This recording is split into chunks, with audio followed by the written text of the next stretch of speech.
Ruslan aka, faqat haqiqatni aytaman. Bu reklama uchun emas. Assalomu alaykum. Assalomu alaykum Ruslan aka. Rahmat sizga, что bizani ish joyingizga taklif qilganingiz uchun. Bizdan sizga bir ikkita savollarimiz bor. Javob berishlarga tayyormisiz? Albatta, qo'ldan kelgancha javob berishga harakat qilamiz. Rahmat. Qanaqa emulsiyadan foydalanasiz? Hozirgi kunda Texcolor kraskasidan foydalanib kelyapman. Qancha vaqtdan beri siz Texcolor emulsiyasidan foydalanyapsiz? Deyarli 2 yildan beri Texcolor kraskasidan foydalanaman. Aka, nimaga aynan Texcolor kraskasini tanladingiz?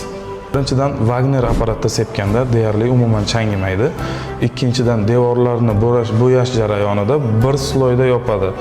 Ikkinchi sloyga hojat yo'q. Bu qarabsizki, ortiqcha xarajatlarni oldini oladi. Uchinchidan, mebel joylashtirgandan keyin devorda qanaqadir defektovkalar bo'ladigan bo'lsa, boshqatdan kraskalatsangiz, ranglar bir-biridan umuman farq qilmaydi. Tushunarli aka. O'zingiz uyingizda ham Texcolor kraskasidan foydalangan bo'larmidingiz? Ha, albatta, nafaqat o'zim, boshqalarga ham tavsiya qilgan bo'lardim. Ancha vaqtdan beri bu kraskani ishlataman. Hali biror marta ham uyaltirgani yo'q.